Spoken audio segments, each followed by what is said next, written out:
नमस्कार, मैं संदीप सर। जैसा कि थंबनेल से आपको दिख रहा है कि मैं यहां एक बहुत ही इंपॉर्टेंट टॉपिक पर डिस्कस कर रहा हूं। शायद एक ऐसा टॉपिक जिसने एक ऐसा बिंदु जब भारत ने विश्व को अपनी ताकत का एहसास करवाया। सोमवार से लेकर के बुधवार तक, ये सोमवार जो कल जो बीता और बुधवार जो भी आने वाला, यहां पर सोमवार से बुधवार तक जम्मू एंड कश्मीर में G20 का पर्यटन का सम्मेलन हो रहा है। और पाकिस्तान के लाख विरोध करने के बावजूद भी, क्योंकि पाकिस्तान, एक बात ध्यान रखेंगे, G20 का कोई मेंबर है नहीं। चाइना है लेकिन वह नहीं। पाकिस्तान के लाख विरोध करने के बावजूद भी, और ध्यान यह भी रखना है कि चीन, जिसने बाकायदा कहा कि यहां नहीं होना चाहिए, ऐसा इसलिए क्योंकि जम्मू एंड कश्मीर एक विवादित क्षेत्र है, फिर भी भारत ने G20 यानी G20 का पर्यटन का सम्मेलन, जिसमें पर्यटन मंत्री सब आएंगे, विश्व के कई देशों के मंत्री आए हुए हैं बाकायदा, वो भाग ले रहे हैं। निसंदेह भारत के लिए गौरव का क्षण है। 370 की समाप्ति के बाद यह पहला मौका है जब जम्मू एंड कश्मीर की धरती पर इतने बड़े स्तर के नेताओं और देशों का जमघट लगा। यहां पर कुछ बातों को ध्यान देने की जरूरत है। वह यह है कि पाकिस्तान शुरू से ही जम्मू एंड कश्मीर को विवादित क्षेत्र ही नहीं, अपितु अपना क्षेत्र बताता है। और उसका मानना है, और हमेशा उसने हर मंच पर यह बात कही कि भारत ने उस क्षेत्र को ले रखा है। आज जम्मू एंड कश्मीर में जब इतना बड़ा सम्मेलन हो रहा है G20 का, लगभग 17 देश इसमें भागीदार हो रहे हैं, और लगभग 17 देशों के 150 प्रतिनिधि जब वहां मौजूद हैं, इसमें अमेरिका, फ्रांस, रसिया, ब्रिटेन जैसे ताकतवर देश, तो इससे यह बात साबित हो जाता है कि Jammu and Kashmir is integral part of India. Jammu and Kashmir Bharat का ही अभिन्न अंग है। आज इस पर मोहर लग चुकी। चीन को भी यह करारा जवाब है, क्योंकि चीन ने बाकायदा कहा कि यह विवादित क्षेत्र है, यहां पर नहीं होना चाहिए। चीन के साथ और भी मजबूरियां। चीन ने पाकिस्तान के आह्वान को सीरियसली भी लिया, दोनों में अच्छी दोस्ती भी है, और चीन ने एक भारी भरकम इन्वेस्टमेंट भी कर रखा है, निवेश भी कर रखा है पाकिस्तान। तो पाकिस्तान का समर्थन वैसे भी जरूरी है। और सबसे इंपॉर्टेंट बात जो आपको पता ही होगा, चलिए उस पर भी चर्चा कर लेते हैं, देख लीजिए आप एक बार, वो यह है कि जम्मू एंड कश्मीर के, आप इस मैप को देखेंगे, देखिए एक बात जान लीजिए, ये मैप थोड़ा पुराना है, पहली बात, यानी ये जो नक्शा है ये उस समय का है जब Jammu and Kashmir full state था। आज लद्दाख और जम्मू एंड कश्मीर दो अलग अलग यूनियन टेरिटरी हो चुके हैं, संघ शासित क्षेत्र। लेकिन अभी हमें उसकी कोई आवश्यकता नहीं है, तो हमने इस मैप से ही आपको समझाने में आसानी हो। और ये इंडिया का ऑफिशियल मैप भी नहीं है, मैं इस बात को भी कह देता हूं। क्यों? क्योंकि यहां पर जो हरा वाला क्षेत्र है जो दर्शाया गया है, ये POK है, पाक ऑक्युपाइड कश्मीर, जिसको पाकिस्तान ने भारत से लगभग अक्टूबर 1948 पर कब्जा कर लिया था, यहां से लेकर के यहां तक। और ये आज भी उनके कब्जे में है, लेकिन हम अपने ऑफिशियल नक्शे में इसको शो करते। तो मैंने अभी कहा कि चीन ने भी इस सम्मेलन में भाग नहीं लिया। उसका मानना था कि ये डिस्प्यूटेड है। एक तो पाकिस्तान की दोस्ती, और दूसरा एक बात और भी जानिए, वो क्या है जरा समझिए। 1962 में जब चीन ने भारत पर आक्रमण किया तो एक बहुत बड़े क्षेत्र को उसने, जम्मू एंड कश्मीर के एक बहुत बड़े क्षेत्र पर कब्जा कर लिया। ये जो लाल वाला है, इसको अक्साई चीन कहा जाता है। ये बेसिकली आज के तारीख में चाइना के कब्जे में। तो चाइना क्यों चाहेगा कि जम्मू एंड कश्मीर से लगा हुआ कोई भी चीज उसमें वो शरकत करे या विश्व की उपस्थिति हो, ताकि हम सिद्ध कर दें कि Jammu and Kashmir is part of India. हाँ, ये बात अलग है कि आज के तारीख में जो इनका अक्साई चीन है वो हमारे लद्दाख में है, जम्मू एंड कश्मीर में नहीं। लेकिन फिर भी एक बात तो और भी है ना, वो यह है कि चाइना एक रोड बना रहा है, बहुत बड़ा काम चल रहा है चाइना का प्रोजेक्ट, बेसिकली सिंजियांग प्रोविंस से चल रहा है जो चाइना के नॉर्थ ईस्ट में है। यहां पर से चाइना सिंजियांग प्रोविंस से होते हुए पीओके से होते हुए रोड ले जाता है, कहां तक? अरब सागर तक, और वहां पर एक बंदरगाह बना रहा है ग्वादर। तो बताइए, जो पाकिस्तान का एक सबसे बड़ा प्रोजेक्ट जिसमें चाइना घुसा पड़ा है, जिसमें चाइना का बहुत प्रॉफिट भी है, जिसको सीपैक कहा जाता है, चाइना पाकिस्तान इकोनॉमिक कॉरिडोर, जो जम्मू एंड कश्मीर के वो वाले भाग जो पाकिस्तान द्वारा अधिकृत है, तो इससे नुकसान चाइना को भी है। चाइना को लगा हम भारत पर दबाव डालेंगे तो यहां पर क्या होगा, वो नहीं करवाएगा सम्मेलन, क्योंकि सम्मेलन कराने का मतलब क्या है, यह मान लिया जाना कि जम्मू एंड कश्मीर भारत का अभिन्न अंग। लेकिन लाख विरोध के बावजूद भी, चाहे चाइना का कोई भी हित रहा हो या पाकिस्तान का कोई भी हित रहा हो, अंततः सम्मेलन हो रहा है और बहुत अच्छे तरीके से हो रहा है। जम्मू एंड कश्मीर को शायद इसलिए भी भारत सरकार ने चुना क्योंकि वह शुरू से ही जम्मू एंड कश्मीर टूरिज्म के क्षेत्र में भारत का अभिन्न योगदान करता है। भारत टूरिज्म के सेक्टर में जम्मू एंड कश्मीर भारत को अग्रणीय देशों में शुमार करा सकता है। वहां पर हथकरघा उद्योग, जो हैंडीक्राफ्ट इंडस्ट्रीज है, खासकर जम्मू एंड कश्मीर में, जो बहुत रिच है अपने कल्चर के लिए, उसका भी प्रचार प्रसार हो सकता है। आज जम्मू एंड कश्मीर में उत्सव का माहौल, हर तरफ पर्यटक, विदेशी पर्यटक वहां घूम फिर रहे हैं। एक बात और भी ध्यान रखेंगे, वह यह है, चाइना का तो आपने देखा ही, एक बात और भी ध्यान रखें, पाकिस्तान ने अपने पीओके के एक क्षेत्र को, जो ये वाला लाल वाला क्षेत्र है, गौर कीजिएगा, ये सियाचिन से ऊपर वाला क्षेत्र है, हल्का सा सासग्राम वैली भी कहा जा सकता है, काराकोरम से सटा हुआ है। ये पहले पीओके का पार्ट है, मतलब पाकिस्तान यहां तक कब्जे में था। इन दोनों ने अपनी दोस्ती को और अच्छा मजबूत करने के लिए पाकिस्तान ने 62 की लड़ाई के बाद 63 में यह क्षेत्र किसको दे दिया? चाइना को दे दिया। तो वादी बात है, एक साठगांठ तो साफ दिख ही रहा है जम्मू एंड कश्मीर में चाइना और पाकिस्तान के बीच में।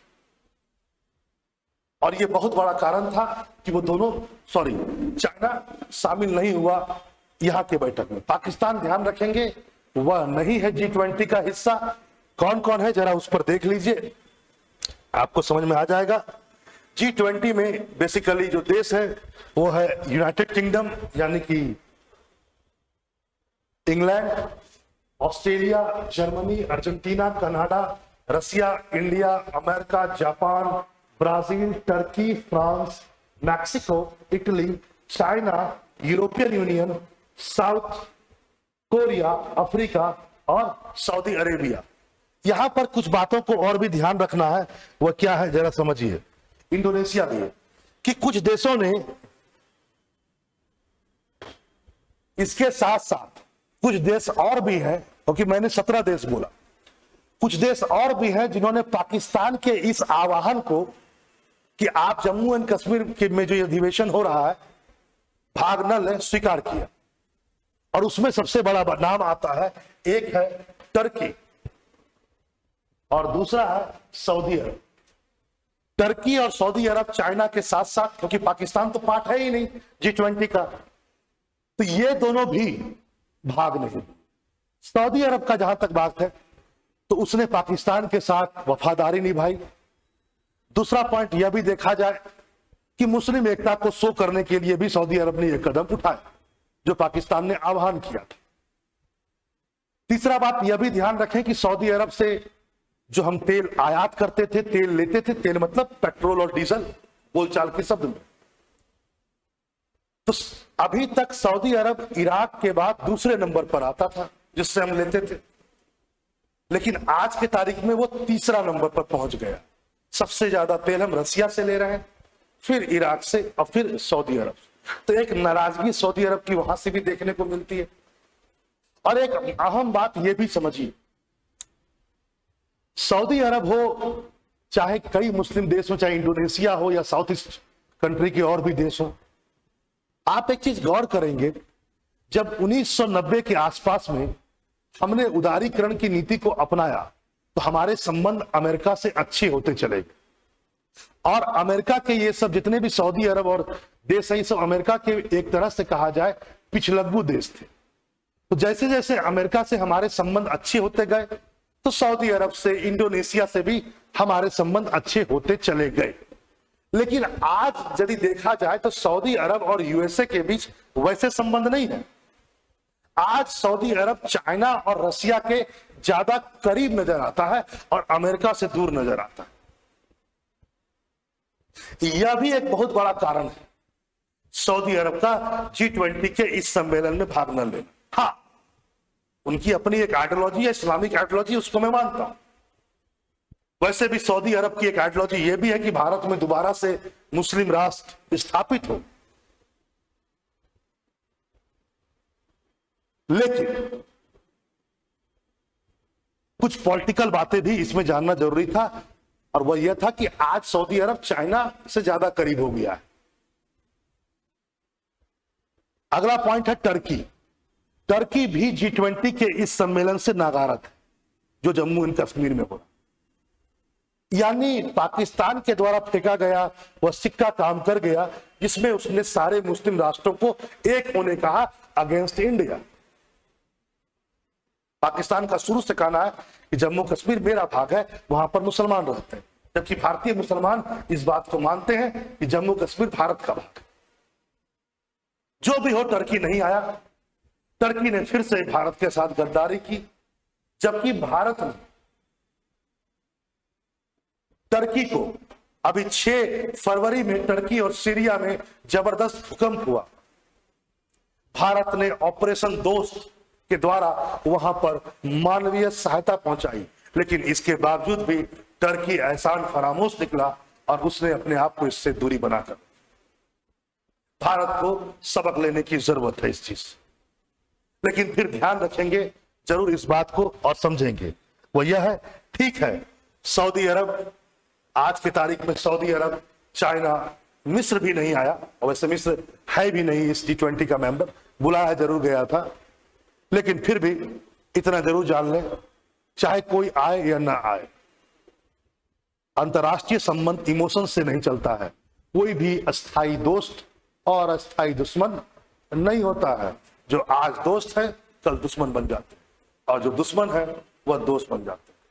फिर भी इतना जरूर कहा जा सकता है कि आज भारत का सर ऊंचा है, क्योंकि G20 का सम्मेलन कश्मीर में हो रहा है और विश्व ने स्वीकार भी लिया। हम शुरू से कह रहे थे, उसको आज विश्व ने भी स्वीकारा। कश्मीर भारत का है और भारत कश्मीर का। चलिए अब हम लोग देखते हैं कि आखिर यह G20 कब अस्तित्व में, ठीक है, देखते हैं। जैसा कि बहुत लोग जानते होंगे, तो मैं फिर भी बता देता हूं कि जो G20 है, यह जो संगठन है G20, यह वस्तुतः बेसिकली 1999 में आया था, बना है, और 2008 में इसका पहला सम्मेलन हुआ था यूएसए में। 2008 में पहला सम्मेलन कहां हुआ था? यूएसए में हुआ था। और शुरुआत में प्रत्येक साल 2 बार इसका सम्मेलन होता था, ठीक। और 2023 में अभी सम्मेलन कहां हो रहा है? दिल्ली में। सम्मेलन दिल्ली में, इस बार का मुख्य सम्मेलन दिल्ली में होगा। तो आप कहेंगे सर ये फिर ये जो हो रहा है क्या टूरिज्म वाला।